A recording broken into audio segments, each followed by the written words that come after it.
विश्वानि देव सवितरदुरितानि पराशुभ यद्भद्रं तन्न आशुभ योगेन चित्तस्य पदेन वाचां मलं शरीरस्य च वैद्यकेन योपाकरोतं प्रवरं मुनीनां पतञ्जलिं प्राञ्जलिरानुतोऽस्मि पतञ्जलिं प्राञ्जलिरानुतोऽस्मि। ओम श्री परमात्मने नमः।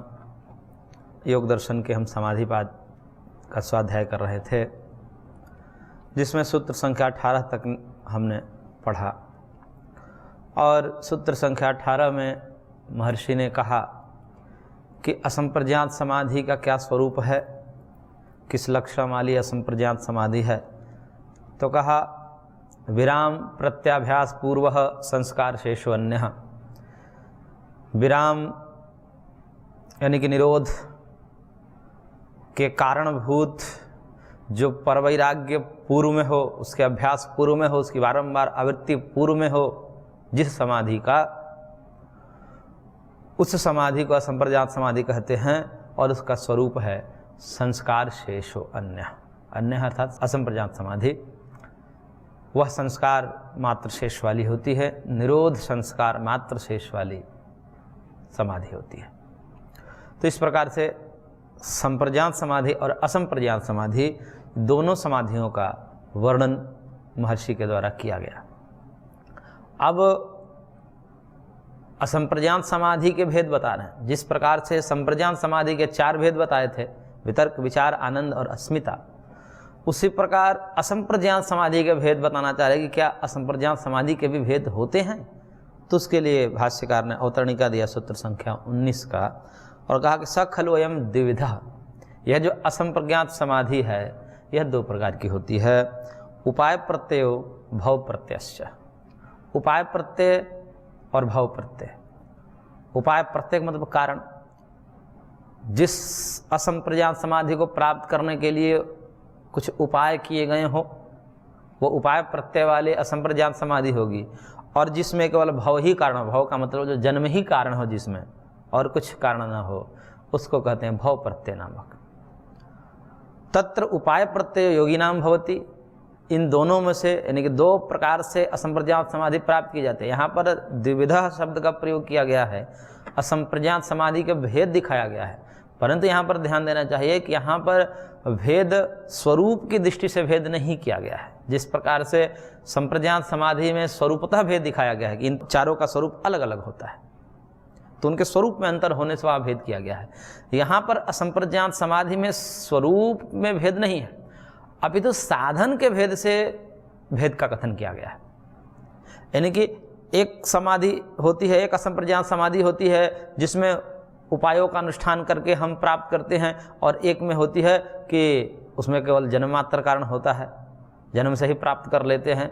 लेकिन जब प्राप्तव्य असंप्रज्ञात समाधि होती है, वो तो निरोधात्मिका जो निरोधभूता समाधि है, जिसमें सर्वचित्त वृत्ति निरोध हो जाएगा, वह तो चाहे उपाय प्रत्यय से प्राप्त करें योगी अथवा भव प्रत्यय से प्राप्त करें, वो दोनों लोग जब प्राप्त करेंगे तो स्थिति तो एक ही जैसी होगी असंप्रज्ञात समाधि की, वह होगी सर्वचित्त वृत्ति निरोध रूपा।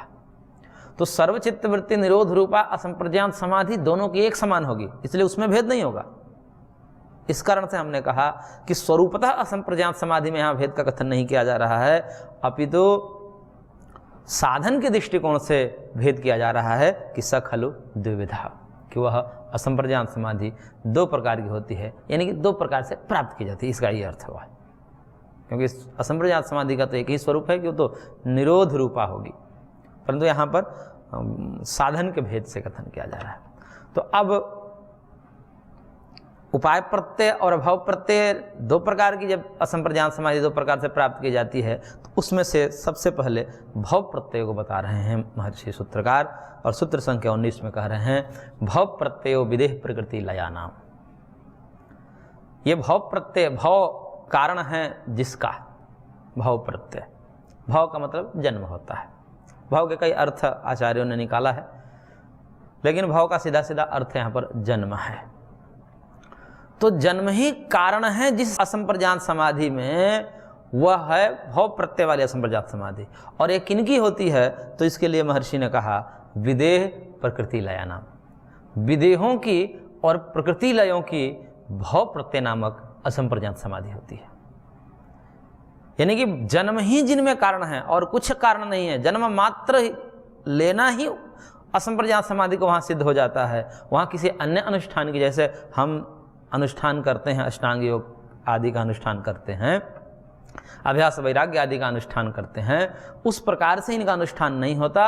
अभी तो जन्म ले लिए, तो जन्म लेने के पश्चात कालक्रम से उनको जो है असंप्रज्ञात समाधि लग जाती है। तो वो कौन है? तो दो बताया गया यहाँ पर, विदेह और प्रकृति लयों की होती है। ये सामान्य लोग की नहीं होते, विदेह और प्रकृति लय।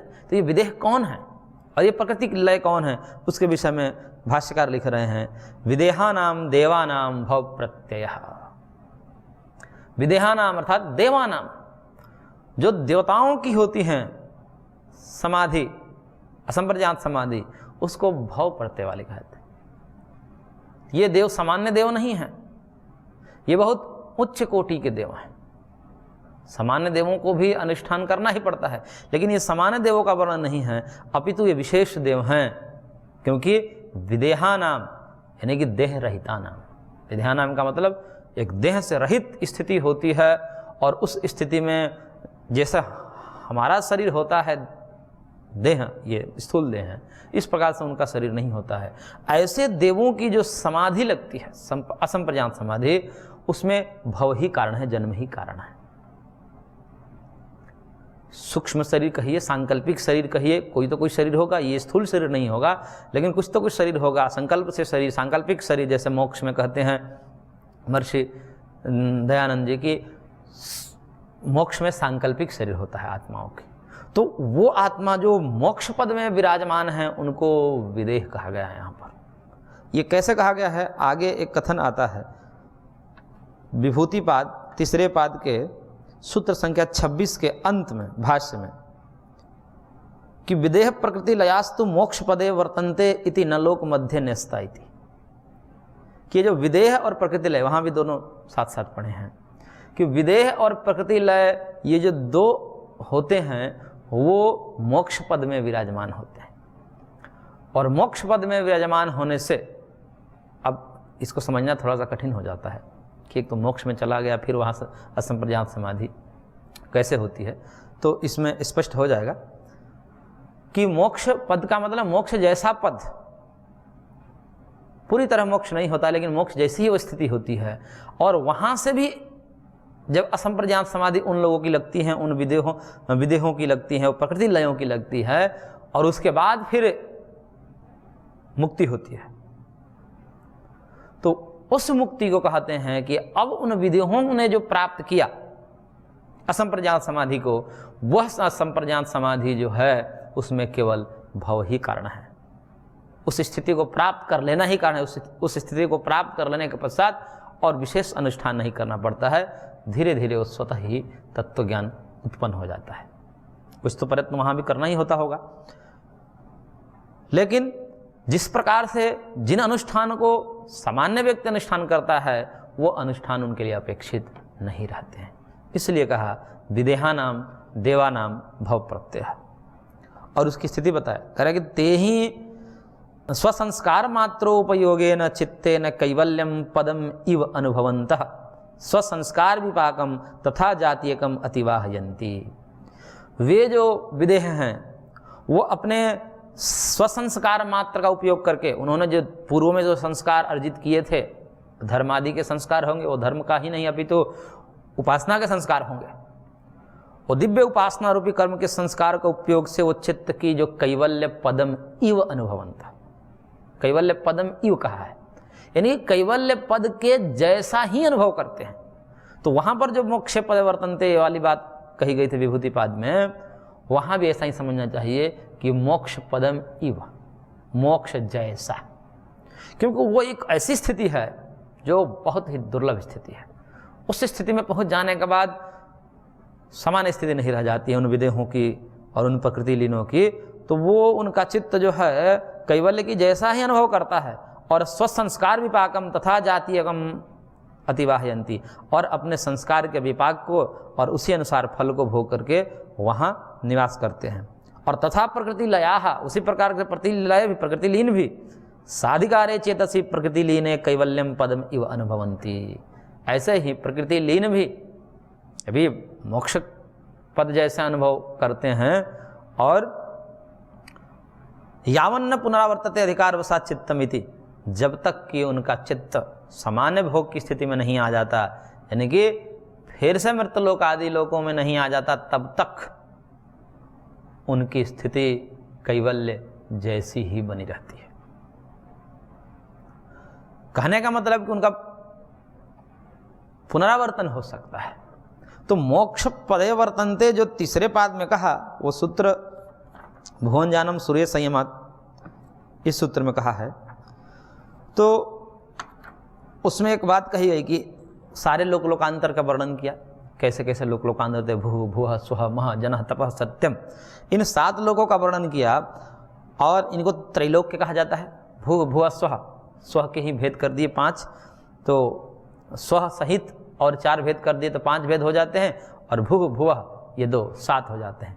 तो ये 7 लोग हो गए। और उन 7 लोगों के वर्णन करने के बाद कहा कि ते अपि त्रैलोक मध्य प्रतिष्ठन्ति, ये सारे उन लोक में किन किन प्रकार के उपासक, किन किन प्रकार के जीवात्माओं का निवास होता है, वो सब वर्णन किया।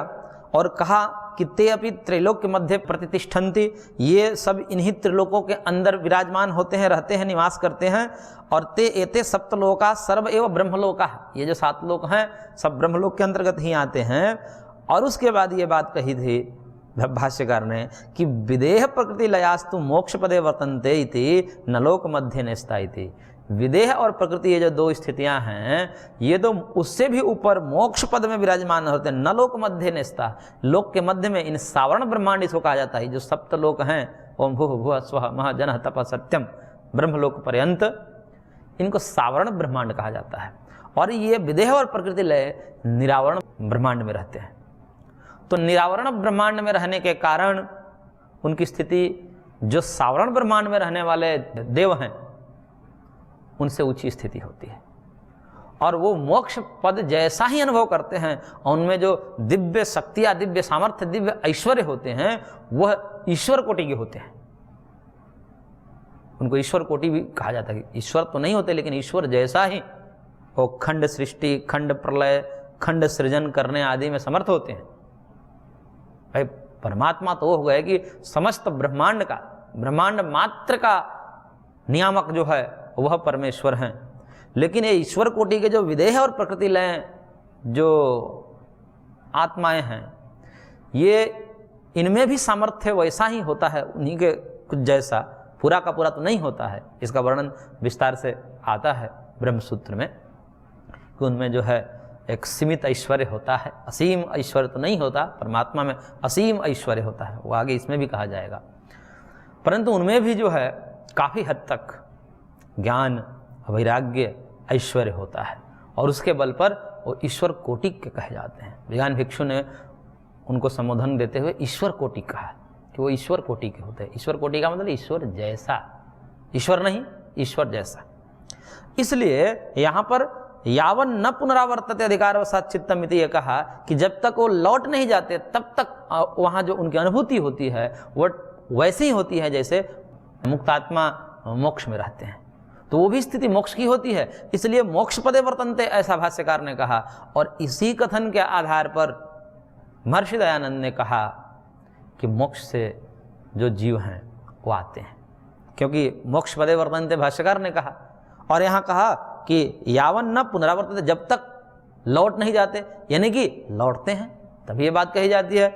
इस आधार पर महर्षि दयानंद का ये कथन सार्थक हो जाता है कि मुक्ति से जीव वापस लौटता है। इस आधार पर उन्होंने कहा है, वो अशास्त्रीय बात नहीं समझनी चाहिए। तो ये विदेह और प्रकृति लय ये सामान्य जीव नहीं है, ये बहुत उत्कृष्ट जीव है। ये उपासक हैं पूर्व के, और ये उपासक ही पूर्णतः तत्व ज्ञान को प्राप्त नहीं किए हैं। पूर्ण तत्व ज्ञान को, पूर्ण विवेक ज्ञान को, पूर्ण आत्म साक्षात्कार को नहीं प्राप्त किए हैं, मध्य में ही अटक गए हैं, लेकिन वो सामान्य नहीं है। उनको सामान्य में भी नहीं रखा जा सकता कि भाई उनको ब्रह्मलोक आदि या कहीं किसी विशेष योनि में डाल दिया जाए, उस लायक नहीं है वो उत्कृष्ट है। तो उनके लिए वो निरावरण ब्रह्मांड में उनका विचरण होता है, जिसमें महर्षि दयानंद ने कहा कि वो सांकल्पिक शरीर होता है उनका, जब चाहें तब जैसा शरीर बनाकर जहाँ चाहें तो वहाँ आ जा सकते हैं, न चाहें तो शरीर भी नहीं, बिना शरीर के भी रह सकते हैं, शरीर के भी रह सकते हैं। स एकदा भवति, द्विधा भवति, त्रिधा भवति इत्यादि उपनिषद वाक्यों के बल पे वो कितने ही प्रकार से शरीर को धारण करने में समर्थ होता है इत्यादि कथन है शास्त्र में। अब इसको समझना थोड़ा मुश्किल हो जाता है, क्योंकि इसका समन्वय बनाना बड़ा कठिन लगता है कि कहीं तो कुछ कह देते हैं, यहाँ पर तो यावन न पुनरावर्तते कह दिया और वहाँ मोक्ष पदे वर्तनते कह दिया, तो और इधर कह दिया कि इनकी असंप्रज्ञात समाधि होती है, भव प्रत्यय विदेह प्रकृति लयाना, तो सब समझ से थोड़ा सा परे हो जाती है। लेकिन ये कुल मिलाकर जब हम समग्र दृष्टिकोण देखते हैं तो विदेह और प्रकृति लय एक उत्कृष्ट जीव हैं। उनको जीव सृष्टि ना कह करके कहते हैं कि ईश्वर सृष्टि है, क्योंकि एक जीव सृष्टि होती है जो कि इस लोक से लेकर के ब्रह्मलोक पर्यंत जो सृष्टि होती है वो जीव सृष्टि कही जाती है। और उसके बाद जो सृष्टि होती है जैसे में जिसमें ये आते हैं विदेह और प्रकृति लय, ये ईश्वर सृष्टि कही जाती है। वो ईश्वर कोटि के सृष्टि होती है। ईश्वर कोटि का मतलब ईश्वर नहीं होते, ईश्वर जैसे होते हैं। इसलिए जो बात कही जाती है अहम ब्रह्मास्मि, ब्रह्म वेद ब्रह्मयु भवति इत्यादि वचन, उसको भी ऐसे ही समझना चाहिए कि ब्रह्म को जानकर ब्रह्म ही हो जाता है, कि मतलब ब्रह्म जैसा हो जाता है। ब्रह्म नहीं हो सकता, जीव ब्रह्म जैसा हो जाता है, उन्हीं के समान उनमें कुछ गुणधर्म आ जाते हैं, इस कारण से ये बात कही जाती है।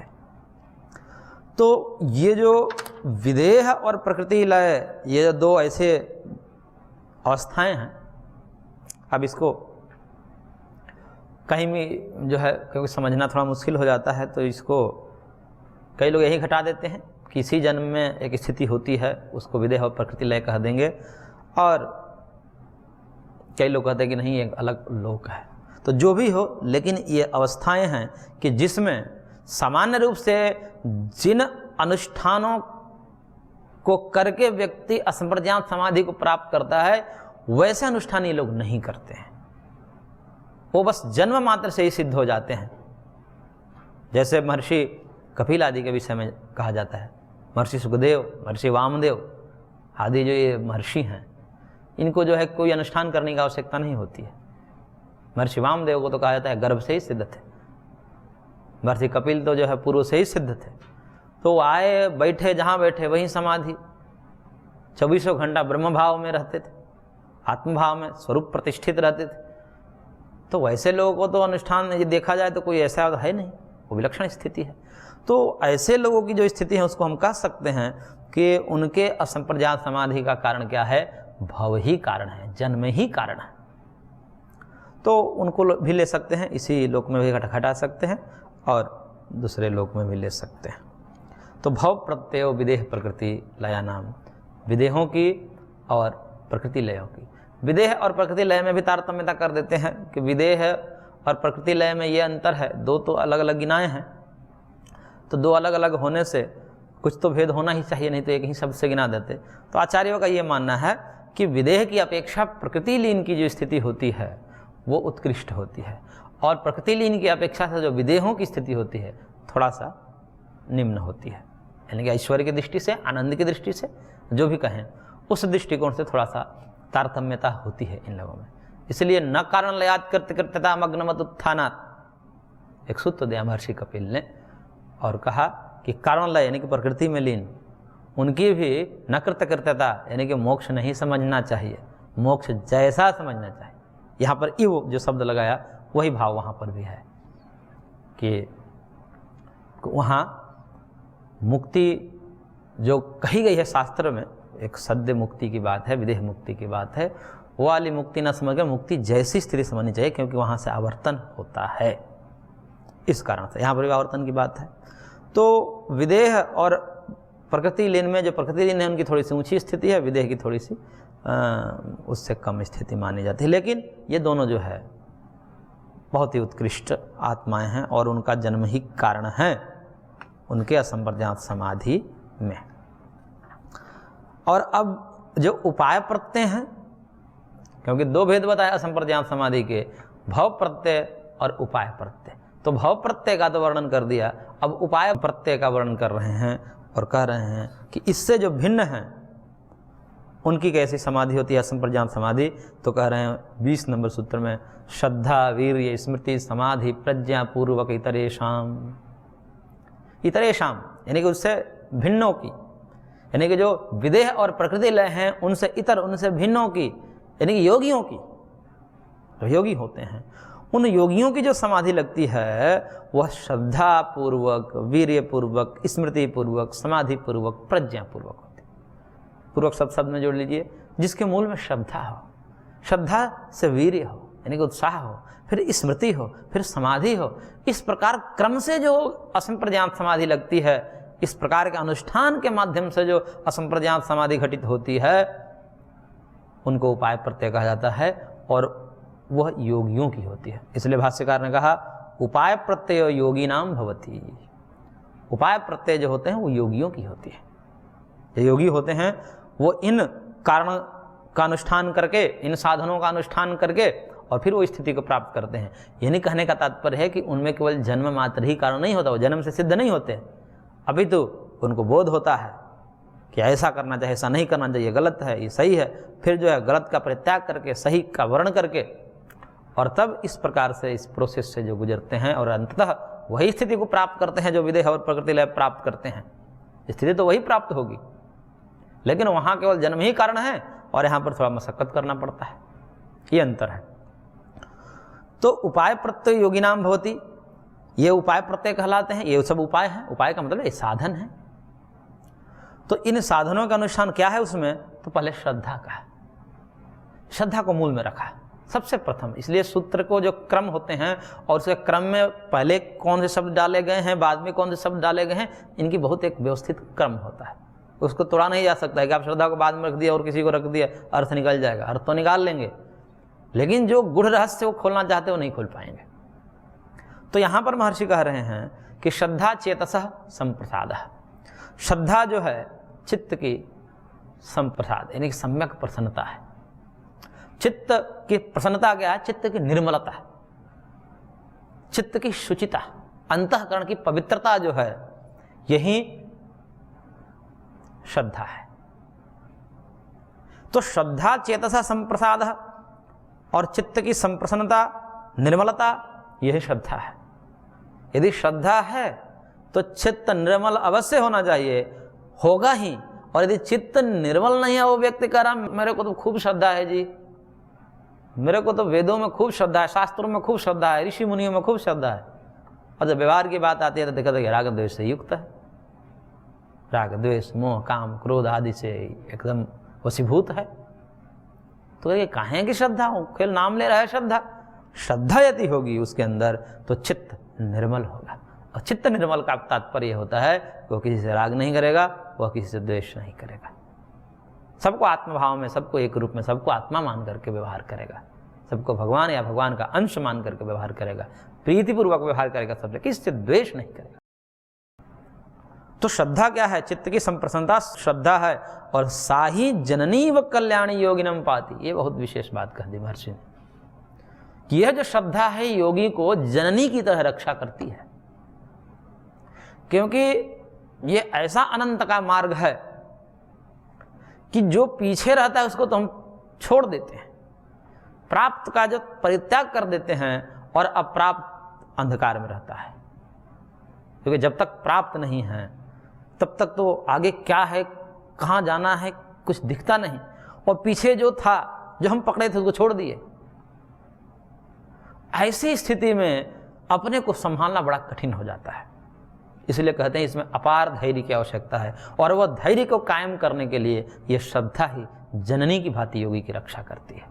यदि श्रद्धा न हो तो व्यक्ति ऊब जाएगा, क्योंकि बात 1-2 महीने या 2-3 साल की नहीं है, बात यहाँ पर आजीवन की है, और आजीवन ही नहीं, जन्म जन्मांतर की बात है। और उस दीर्घ काल, उस एक लंबे काल को जब देखते हैं, तब पूर्व वाले जो भोग थे वो तो त्याग दिए, आगे कुछ उस प्रकार से ब्रह्मानंद की अनुभूति नहीं हुई। उस बीच में धैर्य टूटने लगता है। तब उस समय, उस विकट परिस्थिति में योगियों की रक्षा एक श्रद्धा नामक माता है हमारे अंदर, वो हमारे हृदय में निवास करती है। यदि वो श्रद्धा रहती है तो फिर योगी की रक्षा हो जाती है। फिर योगी गिरता नहीं है, सब छोड़ छाड़ करके, कुछ नहीं है उसके पास, लेकिन एक संकल्प, एक दृढ़ विश्वास है कि मिलेगा, प्राप्त होगा। इस प्रकार की जो एक दृढ़ विश्वास श्रद्धा है, यह श्रद्धा ही उसको पतन होने से बचाती है, उसको निरंतर उस मार्ग की तरफ उन्मुख किए रहती है, उसको हताश और निराश होने नहीं देती। इसलिए ये श्रद्धा जो है योगी के लिए माँ की समान महर्षि ने कहा। तो इस प्रकार श्रद्धा की बड़ा महत्व यहाँ पर दिया गया। आगे हम इसको और विस्तार से समझेंगे। आज की कक्षा को हम यहीं पर विराम देते हैं, शेष अगले अंक। ओम शांति शांति शांति।